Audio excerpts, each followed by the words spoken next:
कैसे हैं आप लोग।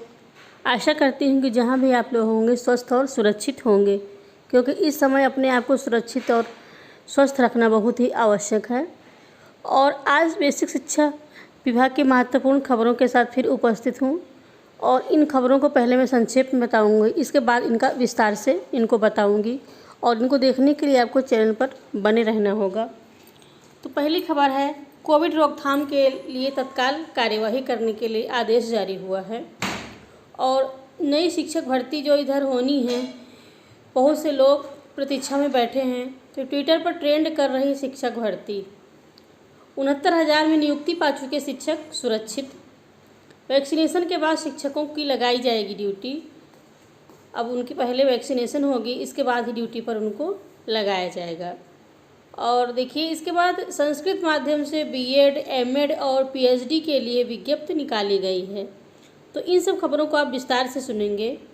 साथ ही इनको जानने के लिए चैनल पर नए हैं तो सब्सक्राइब करना ना भूलें और नोटिफिकेशन ज़रूर प्राप्त करें। इसके लिए बेल आइकन ज़रूर प्रेस कर दें।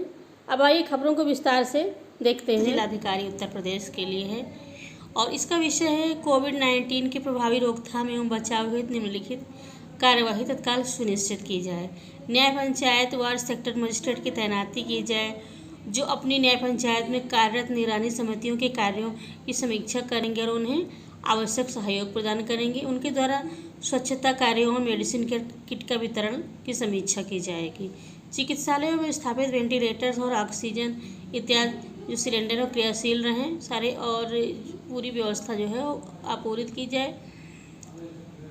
और ये है ऑक्सीजन प्लांट्स को जो है समयबद्ध रूप से तत्काल स्थापित कराया जाए और इसके लिए समस्त अधिकारियों और वेंडर्स के लिए नियमित समीक्षा प्रस्तुत की जाए और उपयुक्त आदेश को अनुपालन करने की कृपा करें। देखिए, राजेंद्र कुमार तिवारी, मुख्य सचिव उत्तर प्रदेश शासन का आदेश है और ये प्रतिलिपि जो है उत्तर प्रदेश कृपया उपरोक्त निर्देशों को अपने स्तर पर नियमित अनुश्रवण हेतु प्रेषित। ट्विटर पर ट्रेंड कर रही नई शिक्षक भर्ती। प्रयागराज, सहायक अध्यापकों की नई भर्ती शुरू करने के लिए बेरोजगार ट्विटर पर अभियान चला रहे हैं। Hashtag Modi ji super TET 2 मंगलवार को ट्विटर पर चौथे नंबर पर ट्रेंड कर रहा था। डीएलएड, टीईटी, सीटीईटी पास बेरोजगारों का कहना है कि बड़ी संख्या में पद खाली होने के बावजूद भर्ती नहीं हो रही है। पिछले 3 साल में सरकार ने 2 शिक्षक भर्ती 68,500 और 69,000 निकाली। ये वे पद थे जो शिक्षा मित्रों का समायोजन निरस्त होने से खाली हुए थे के संबंध है।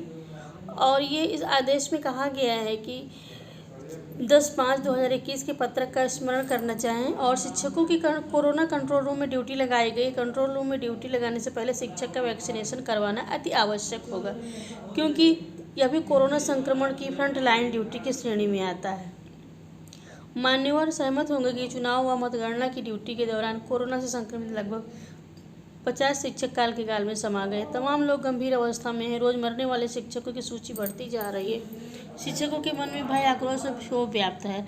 अतः मान्यवर से अनुरोध है कि चुनाव ड्यूटी के संक्रमण में बड़ी संख्या में मरे हुए शिक्षकों की स्थिति से सबक लेते हुए अनिवार्य होगा कि आगे शिक्षकों के प्राण की सुरक्षा के लिए उचित प्रबंध कराया जाए। अतः कंट्रोल रूम में ड्यूटी लगाने से पूर्व संबंधित शिक्षक के वैक्सीनेशन की व्यवस्था करना आवश्यक होगा।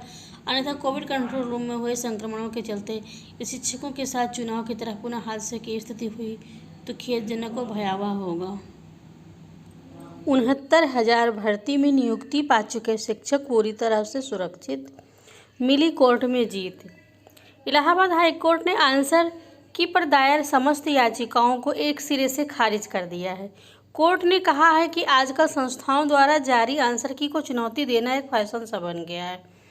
जैसे ही परीक्षा संस्था उत्तर कुंजी जारी करती है, उस पर बिना वजह याचिकाएं दायर कर दी जाती हैं।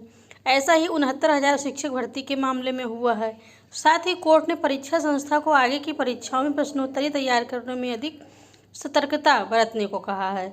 69,000 शिक्षक भर्ती पर इन्हीं विवादों के चलते आज तक पूर्ण पदों पर भर्ती नहीं हो पाई है। अब तक तकरीबन मात्र 64,000 पदों पर नियुक्तियां की गई हैं। सरकार को मिली इस जीत के बाद अब अगले चरण की तीसरी काउंसलिंग कराने का विचार है, जिसकी तैयारियां शुरू कर दी गई हैं। जल्द ही तीसरी काउंसलिंग कराकर शिक्षकों को नियुक्ति दी जाएगी। संस्कृत माध्यम से बीएड, एमएड और पीएचडी के लिए आवेदन पत्र आमंत्रित किए गए हैं।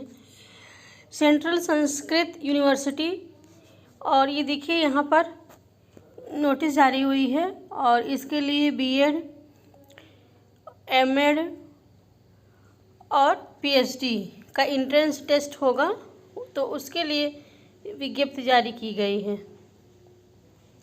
देखिए आपके सम्मुख प्रस्तुत है आदेश इसका, और 15 मई से तक इसको से लेकर के 5 जुलाई के बीच अप्लाई कर सकते हैं। तो ये बहुत ही महत्वपूर्ण जानकारी है। जो भी हमारे मित्र इसमें इच्छुक हों वो अप्लाई कर सकते हैं।